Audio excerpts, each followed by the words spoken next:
How's it going? Welcome to another episode of the Green Machine. This is our post squad reaction announcement. I don't think I've said that right, but anyway, I'm David, your host, joined by Martin here today. It's just come out over the last couple of hours. It's hot off the press. Stephen Kenny has announced his squad for the Norway and Malta friendlies, and as we discovered today, not officially sanctioned windows. So that might explain a few exclusions from the squad. We will get to that in a moment. Martin, we're going to go through the squad first of all. Then we're going to get Stephen Kenny's reasoning for the squad, because he has just finished at this time recording his own press conference, and then we're going to give our views and talk about a few little bits and pieces. Let's strap ourselves in, folks. So goalkeepers, Callagher, Bazuni, Travers, no real surprises there. Don't really see what else he could do, to be honest with you. Defence, we have Seamus Coleman, the captain, Matt Doherty. We have Nathan Collins, John Egan, Dara O'Shea. I was going to say John O'Shea for a second. Darragh Lenihan's back in, Liam Scales, James McLean, and Robbie Brady. Going through the midfielders, we've got Josh Cullen, our linchpin, Jeff Hendrick, Jason Malumbi, Alan Brown, Nick's favourite man, Will Smallbone, Jamie McGrath. And then we move on to the forwards. We've got Michael Obafemi, Callum Robinson, Scott Hogan, who's gone through a bit of a purple patch, actually, in the championship, Ogbenny, Will Keane, Evan Ferguson, and we have your favourite, Martin, Callum O'Dowda. That's the squad. We'll get to our thoughts on that in a moment, Martin, but I imagine he didn't talk too much about the goalkeepers, but defence-wise, the most glaring omission there, I suppose, even though he hasn't played any games for his on-loan club, is Shane Duffy. Any reasons there? What's gone on there? Yeah, he was asked about Shane Duffy, and he said that he'd been actually left out for personal reasons. He speaks regularly to him. He actually mentioned that Shane Duffy is in the prime of his career, and he feels that he will excel once he gets back into regular football, which he's not getting at the moment. Which, I know he's at Fulham and stuff, but he needs to really probably get out of that loan. To be honest, he's got to make sure he's in the reckoning for March and June games, especially, and get back with Ireland. And I think there's a big danger for Shane Duffy of possibly not getting back, to be honest, because if you think about that defensive squad, Collins is going to offer us. I was watching back there. The FAI did before the press conference, they showed like some clips of our games, and really Nathan Collins come in now, and he's offering that aerial threat from set pieces. A lot more comfortable on the ball, I think, than Shane Duffy. Age is on his side as well, playing in the Premier League week in, week out, and doing very well. So I just do worry that Shane Duffy's at a crossroads. He is a relatively decent age still. I'm not going to rule him out forever, but he needs to get that move now. And we thought it was going to be at Fulham, and it's not really worked out for him. But according to Stephen Kenny, he's actually been out for personal reasons. Okay, that would explain it, because, I mean, if it wasn't working, he would have gone back by now. So, yeah. I mean, look, with Duffy, I don't know what's going on, and hope he's okay, or loved ones are okay, or what's happening. Genuinely, I have no idea. But yeah, when he's not mentally right, we've seen him play for Ireland before when he's not being quite right, especially when he's at Celtic, and it's probably just as well he's not playing. Did he touch on Liam Scales is obviously back in? He's doing quite well for Aberdeen at the moment on loan from Celtic. Anything on him?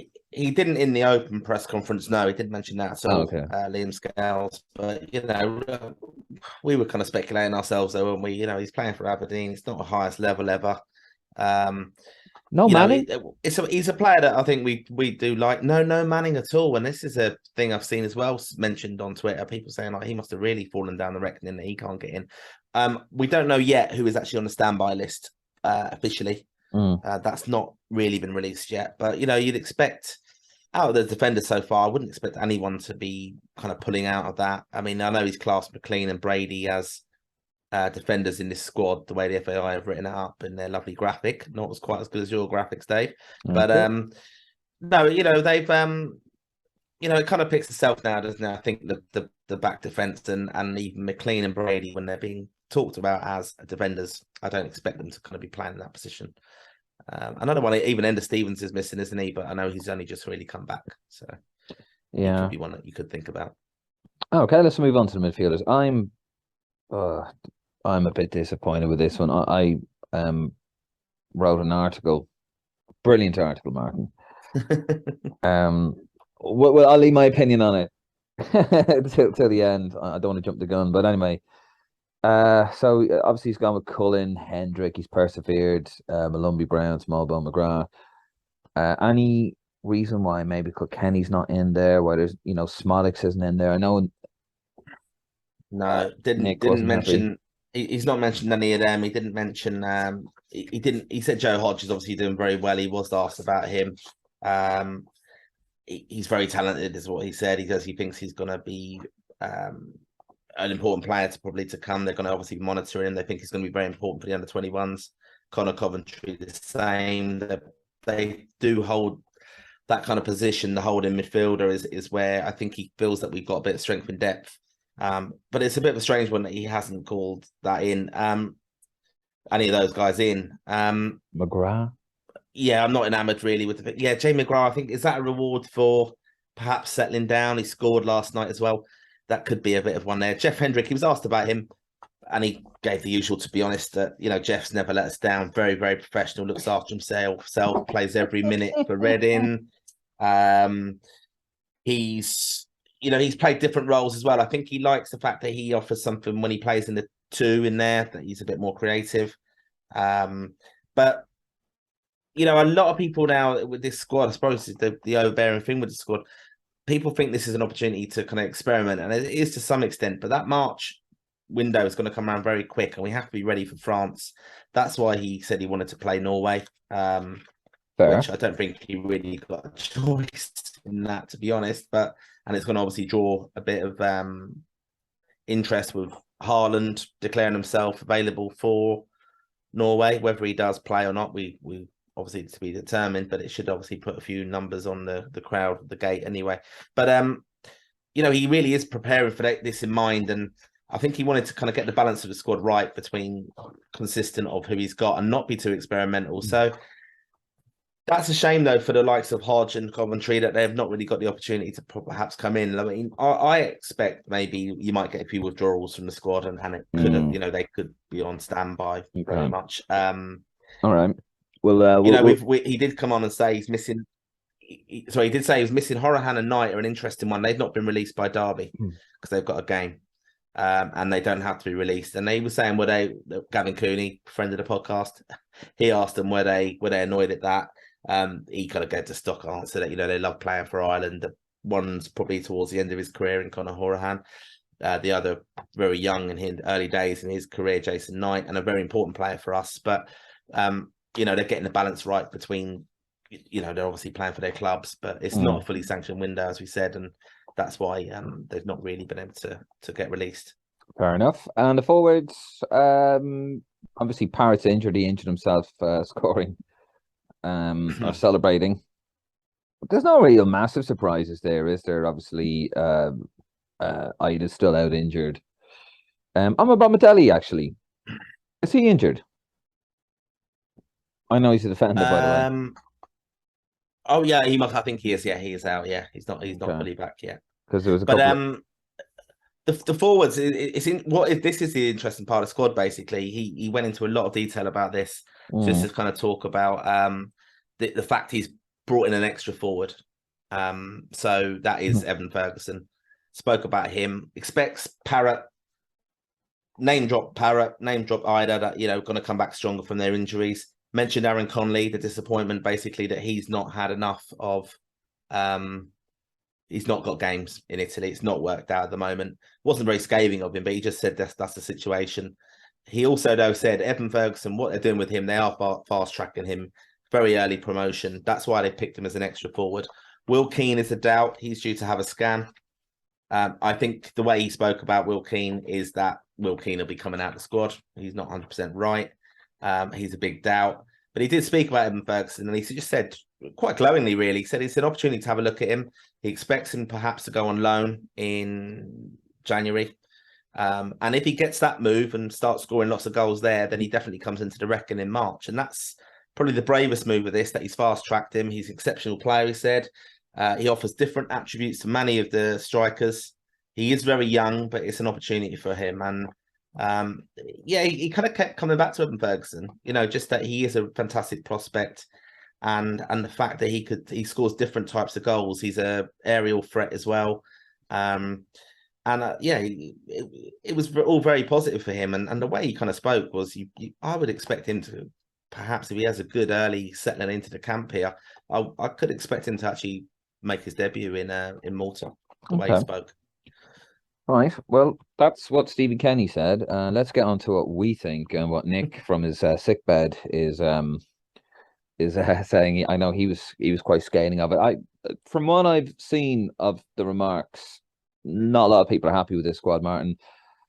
I'm not over the moon about it. I wrote a beautiful article. It's on the Green Machine podcast if you want to read it, basically saying that I felt that this November was Stephen Kenny's most important window. Now, this is make or break, because I feel that we saw in the last game against Armenia, when we took out Cullen from that midfield, we brought in Hendrick and subsequently brought in Howrahan. We were exposed badly. Two terrible players, shouldn't be anywhere near that midfield. Yes, here we are. We persevere with Hendrick, who I thought, he says he's never let us down. That is complete nonsense. He had a little patch under Kenny, Hendrick did, towards the end of the qualifying campaign, and then the qualifying campaign for the World Cup, and then we saw the Nations League in Armenia, and at home to Ukraine, he was terrible. He was just pedestrian, and when he came back in against Armenia, he was terrible. And the only good performances we've had was when he hasn't played. Figure that one out. It worries me the fact that Howrahan, he suggests that Howrahan would have got in if it wasn't for the fact he wasn't released. That worries the shit out of me, personally. Small bones in, okay, that's fair enough. He's playing regular football for Stoke on loan at the moment from Southampton. Although you never know, he might get recalled because they have a new coach now. Who knows? Highly talented. Alan Brown, yeah, I know Nick can't stand him, but for me, he's definitely one I would have at the. He gets you goals, doesn't he? He's like a bit of a Ray Hout, and he gets you important goals. Malumbi, yeah, fair enough. Jamie McGrath, really, this guy cannot seem to do anything wrong in an Ireland shirt, and still living off that performance in Faro. Quite frankly, I'm disappointed. Nick said he wanted Sammy Smolik, saying doesn't understand why he's not in instead of McGrath. Look, he knows what McGrath's about when he's playing, and he doesn't get to play. As you said earlier, Martin, when we know what McGrath does, but he doesn't do it very often. I'm disappointed. I'm very disappointed, actually, with the squad. I was trying to process it when I was asked about it earlier on. Whatever about the game against Norway, right? Okay, they've got one of the best players in the world, probably the informed player in the world right now with Haaland. So you might want to test yourself against those, see where you really are against a decent team, even though they're not in the World Cup. Then you have Malta. That's the time to experiment. That's the time when you give the likes of Hodge and Ferguson, who will probably make his debut in Malta. That's when you give those lads a go. And someone like Connor Coventry, who's now starting to play Europa Conference League games, and he's starting to play the odd little League Cup game and all that kind of stuff, where he's sort of on the precipice. You give him a go against Malta, and you give him an opportunity and a platform and a shop window to sell himself to either David Moyes or somebody that wants to put him on loan or take him on loan. That's where you do it. He needs options in midfield. Our midfield three, I think, is a very good midfield three. Malumbi, Knight, Cullen sit behind. I think that works. Anytime they play together, they have never let us down. Just to paraphrase Stephen Kenny there. But he needs cover in that position. And he should be giving the likes of Kilkenny a go, even Joe Hodge. Georgie Kelly as well. He's injured at the moment. Yeah, he's injured at the moment. Okay, yeah. No, sorry, that was mentioned last night. My apologies. Yeah. I'm just referring to the article. I think he's too loyal to certain players, Martin. What do you think? He's getting the balance. I was trying to think he's trying to get the balance right between kind of being loyal and knowing that they're going to show up and things like that, like Jeff and stuff, and the senior pros, maybe bring them in. But I think Kenny's got very lucky, though, the fact that we've had this renaissance of Robbie Brady playing fantastically well when he's back in there on merit, without doubt. Yeah. And I think he will be one of the, he stays fit. For me, he's in the starting 11, Robbie Brady. But that wasn't expected from me and probably all of us 12 to 18 months ago. We were thinking Robbie Brady with his injuries, he's going to be I finished. know. I called this straight off. Yeah, yeah. I said it'd be straight in. Yeah, okay, you did, yeah. Absolutely. And but that he has got a stroke of luck with that. I think he did again. I didn't actually mention it, but he mentioned small bone that he's come back from a very serious injury, cruciate. Played quite good for the under-21s. Those were the words he used, quite good. And he's doing well at Stoke. He's a good passer of the ball, scores goals, different types of goals, and he's in there on merit. It wasn't fantastically glowing about him, but I think he obviously is undoubtedly deserves to be in that squad. And cousin William, as I call him, hopefully we'll see him make his debut. But I think it was an opportunity. Like I can't get my head around the fact that Jamie McGrath's in there. Missed out on previous squads. And there is a loyalty call of Kenny, of course, and he did meet with supporters clubs for the great Q&A recently, and he did say he didn't think this was before the under-21s playoff as well, and he didn't think, he said he named a few that might come up from the under-21s, but he didn't expect these kind of wholesale changes and fast tracking of youth in the numbers that he had. I know he always mentions, what is it, 8 out of or whatever it is, or 8 or 13 of them being fast tracked when he first came in. I know that's happened. I like the fact he's brought in Ferguson. I think that's very good. Small bone as well. Coventry, though, I think should have been in it, because there's no harm in these games, like you said. The Malta one especially, there's no harm someone who still qualifies for the under-21s to get that taste of senior football and then go back down. I think that he could have done that with the midfield. They would come on an awful lot from playing even against Malta in that game, from being elevated from the under-21s, and then perhaps still, if they qualify for the under-21s, going back for that campaign, because it's a fantastic option to have. It's not too long ago that we had, I'm going to bring him up, people didn't probably expect this in the squad reaction show, but Declan Rice did play for the senior team and went and played for the under-21s, so it does happen when he was eligible for Ireland and chose us. It still hurts, but that can happen, and I'm disappointed in a way that he didn't give those two guys, and even Sammy Schmodix, I think, should have come in as well. I think I've seen enough of Jamie McGrath. Horahan, I think, has actually made it a bit easy if it's the club and Knight.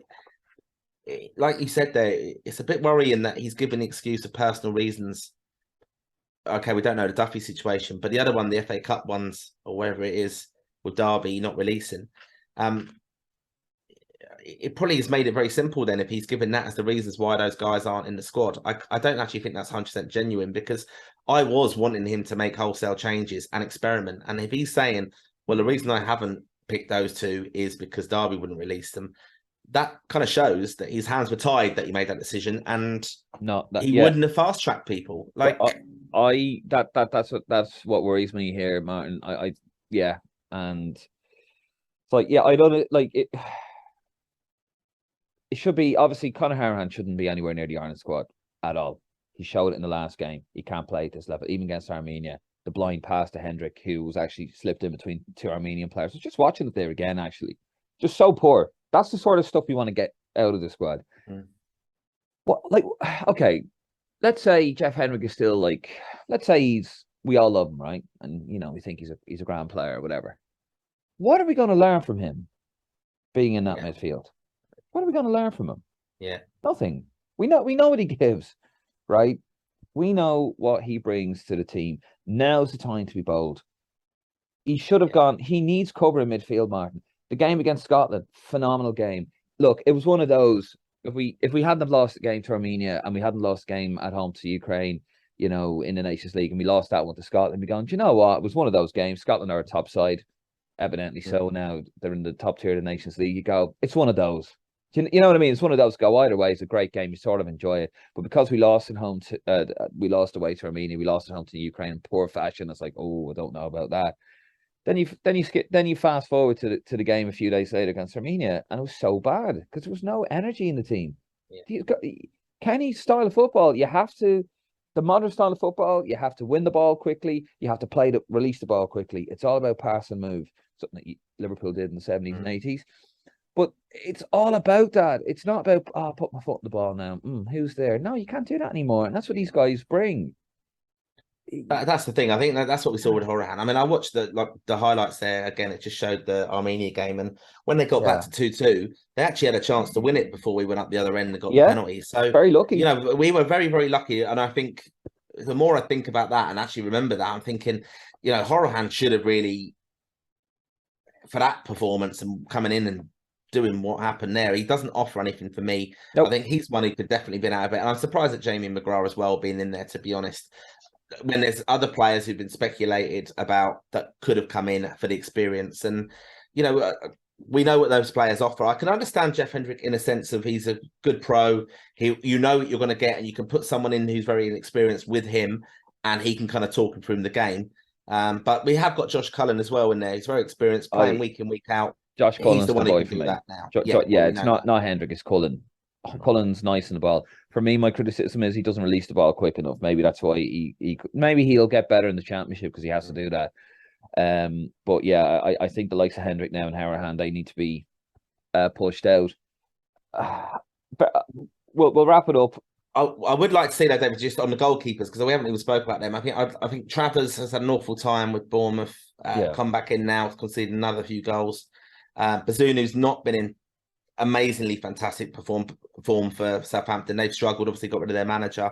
And then we've got Kelleher. Brilliant to see him back. Say 3 penalties again in the penalty shootout for Liverpool. You know I don't like giving any of that kind of praise out, Dave, but fair play to him. I think, again, in these 3 games, there is a way, hopefully, of him giving caps to all of them 3 players in there. I think we should now. We can't be naive with... It's not giving away cheap caps. You can do... you can intermingle there and give them 3 lads experience and give them caps to reward them for, get confidence of Travers up, because any of them could easily pick up an injury, and then the other one's going to be... Travers would be number 2 then.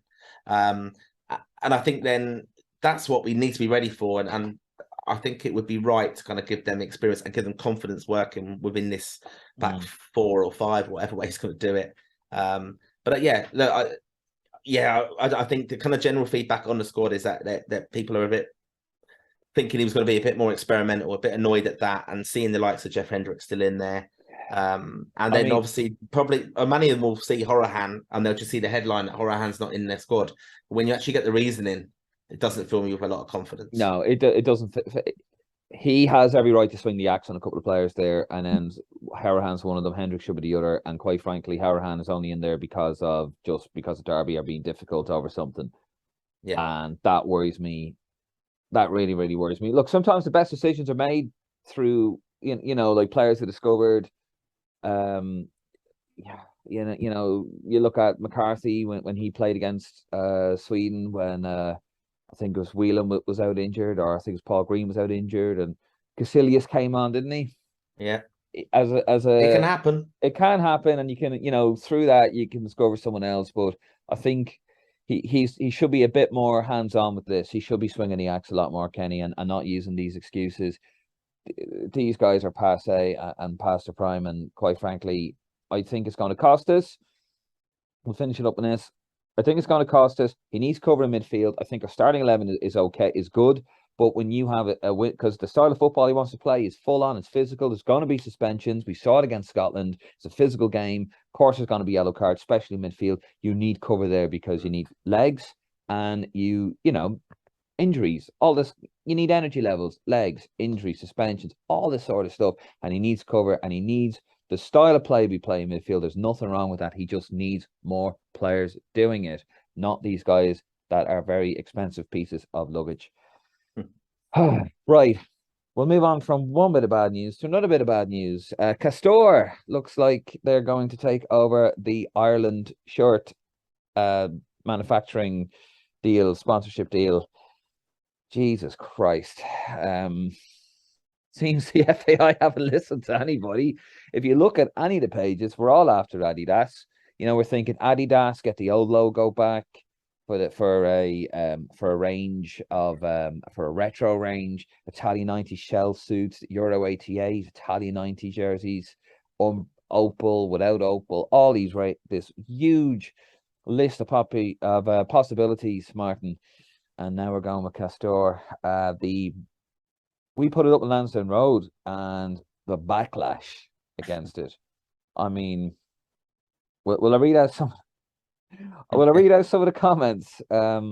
Yeah, get a few of them ready there. But I mean, yeah, look, this is speculation. It was in the Irish Examiner. That they're the kind of forerunner of the getting the deal. I think it's Circle K perhaps as a sponsor. But yeah, I mean, I think what people are, I think the FAI just haven't really read the room here, and I think okay, the deal with Jack Sports went wrong, and everything went wrong with that. We're still wearing Umbro for the next 2 games. Our underage teams are still represented and wearing Umbro. We've probably got an excess of stock, ironically, around Abbottstown to kit them out in. I see the women are abroad at the moment on a trip tour, preparing for the World Cup. They're still wearing the Umbro stuff. It's a huge lucrative deal, this, bearing in mind the women are going off to the World Cup. It's also come up to Christmas. If they had this right and were able to get it all out in the shops now, it'd be a big seller. And again, launching on the back of kids' interest on the back of a World Cup. Even though we're not in it, you've got interest in it, and you buy your own, support your own teams.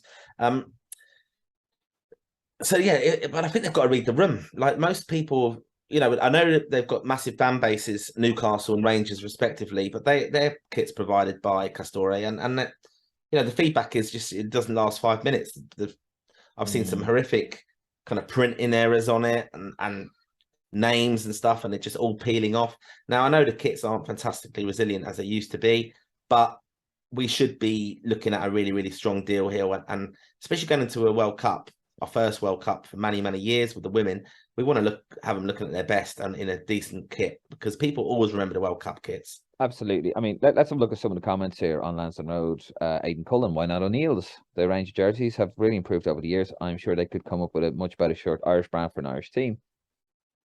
Aidan Corrigan, he's a Rangers fan. Mini Rangers, what use Irish like? I believe Rangers used Adidas in the early 90s, like we did. But anyway, Nathan Cleary, as a Newcastle fan, I wasn't overly keen on having Castore making our shirts, but was pleasantly surprised, other than the size of being poor. The quality, they're decent quality shirts and off-field wear. Philip Slaherty saw this coming a mile away. Classic FAI. Damien O'Driscoll, FAI, a very John Delaney-esque decision from the FAI once again. It's just, I'll stick with the retro ones instead, is another one.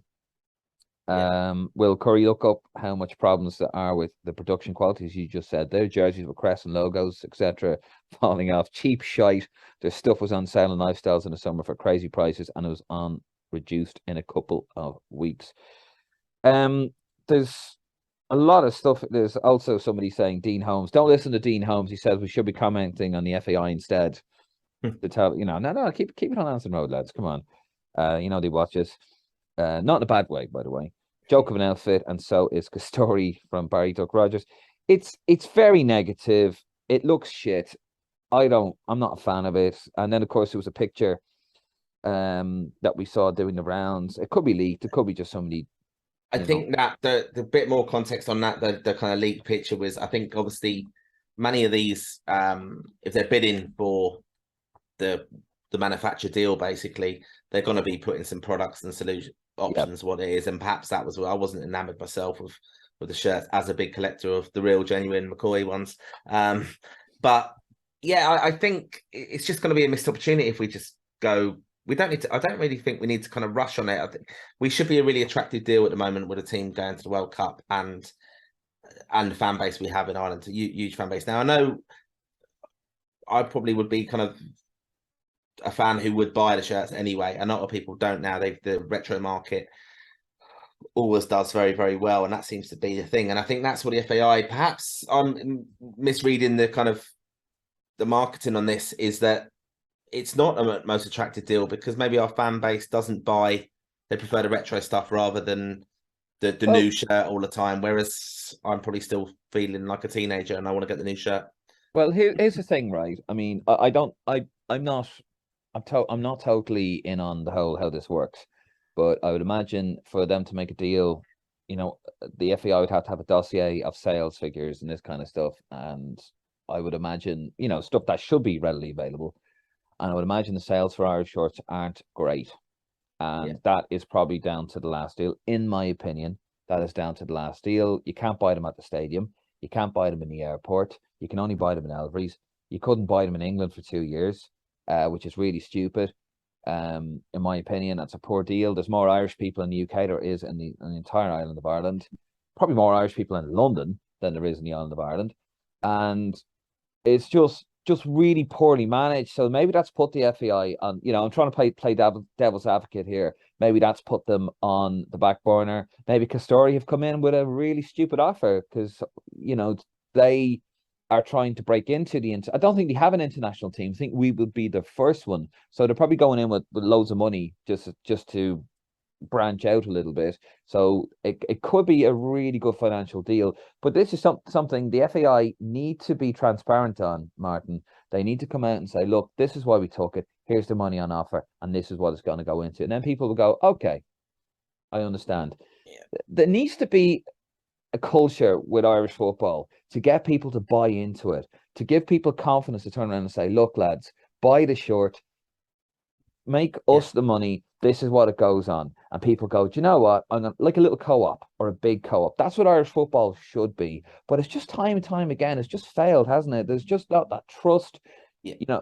I'd rather wear my Italian 90 stuff that I bought years ago, which is genuine. It's none of that retro stuff. It's actual vintage stuff. You've got your jerseys. The clubs would rather wear their shirts. Risk London would rather wear their stuff. Our club, it's just that sort of mistrust. We need to get people on board. You need to be transparent, have a conversation, lads. This is what your money goes to when you buy our shirt. Yeah, you want to have pride in the shirt, and it's easy to say, oh, you want, we're, all these little kind of hashtags and stuff, out believe and stuff like that. But you want to have pride in the jersey. And look, let's be honest, the designing is not that complicated.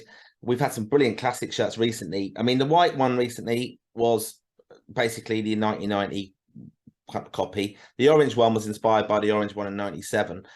It's not difficult. The green, we're going to get different variations of it, but that's what we're going to have. But I think you need to kind of really market it well. And that's why I would have liked to have seen O'Neill's come in there, because I just think O'Neill's with the GAA factor, I mean, they do an incredible range of shirts. Even, look, I don't want to get too political on it, but the political history of Ireland, there's a Michael Collins one. There's one there was one for Derry, basically the anniversary of Bloody Sunday. I think they brought one out for the Michael Hogan shirt. So they're very in market and in tune with kind of the fan base, Irish kind of fan base and history of it. So you could easily, and we've got the history with O'Neill shirts. You've had O'Neill shirts before. You can get retro O'Neill shirts. So I would have liked that to come back, because I think you could piggyback sales of the Ireland shirts, if it's going to bring money in for the FAI, on the back of people purchasing the GAA shirts. Basically, if you buy your county shirt, that's your actual country one. There you go. Like, that's for your tourists. That's the ones at the airport. That's what I've envisioned for a long time. Now, I obviously don't know the figures, and is it attractive, as I was saying, to have an Ireland, a deal with Ireland. But all I've had problems with recently is the availability of the shirt, the marketing of it, the promotion of it. We're saying that there's not, there might not be interest in it, but then it hasn't been marketed correctly over the years, and you can't get them. So if you can't get them, and you can't get the kids, the players' names on the backs for kids and stuff, you're not going to create that audience, that buzz audience who want the players. Kids couldn't go in and get the correct wording, the lettering font. Now you can. I'll give credit to it now. It's happened too late for Umbro Ireland and Jack Sports, but you can now. I bought the Bazunu shirt last week, the new one that was released. Hopefully it's going to go be very, very valuable in years to come, but it won't be. But it's got the correct writing on the back now. So that was a big thing that they've actually got on to the end of it. I just want to. I think if they get it wrong with this, and it's Castore, and it's absolutely crap, and it doesn't become something you're proud to wear, and it is cheap and tatty, and it's basically something that you might as well have got a shirt from Carol's, with the badge on. It's a missed opportunity. Then it just is Mickey Mouse Association. That would have impact. People won't definitely buy it then if it's crap. And circle. I'm even thinking as a parent here. I speak to a lot of parents about even club kits where kids play and stuff, and wanting new shirts and things just for the teams they play with on Sundays and Saturdays. And the mums basically just want it to wash well and last well, and that's it. So if you buy something crap and it lasts 5 minutes, that will be the legacy. Look, I'm not going to buy the Ireland shirt again. They're not going to associate it with Castore. They're going to go, I'm not going to buy the Ireland shirt again. They don't last 5 minutes. And a bit Circle K on the front of it as well, big red K. It's very bad. I think it's very bad. We're going to finish up there, but I think look, the new FAI are doing some things well. I think the online engagement, like the social media stuff they're doing, is very good. They're engaging with us now and the other fan pages, and that sort of stuff's very good, because that's where the future is. It's with the fan pages, it's with the vlogs, giving fans a voice. However, when it comes to this sort of stuff, they seem to be getting it wrong. They should have been in a discussion. They should have sat down with the groups. What is it you guys want? What do you want? You're our customers. At the end of the day, it's a business. You are our customers, right? We're your client. Tell us what you want, and we'll try and make it happen. Look, if they couldn't get an Adidas deal because they just weren't offering, or maybe Adidas weren't interested, we don't know. But let's be transparent. Yeah. Let's have that conversation, and then we can explain to people. Then they'll put the pitchforks away, because that's what people are out going, oh, this is shit, this is whatever. If you explain to them the truth, this is what's happened, lads. Look, there's certain things we can't discuss because it's a business deal, blah blah blah blah blah. Have the discussion with your customers, with the fans, the people you want to buy the shirt. Yeah, it's not that difficult, right? Let's leave it there. Interesting episodes. We will be live in Malta, and we will be live in Dublin doing all the reports and the vlogging and all this stuff. So I can't wait for that. Martin, are you going over? I'm going over, for the home game. I'll be there. So we'll be meeting up with you and having a good chat and good man, getting some fan reaction before the game. Hopefully have some developments in the kit debacle at the moment. That's what I will be negative. I'm not normally negative, but I'm going to call it debacle at the moment because it's not been well received. But looking forward to the game. Odegaard and Haaland coming over to Dublin. Be interesting to see how we cope with them. Be good. Hopefully, I hope there's a few pullouts from the senior team and we get a few young lads in there. You never know. It might be the making of them. Anyway, lads, we'll leave it there. Thank you very, very much. We will see you again for our boys in green. I have a feeling we haven't heard the last of this.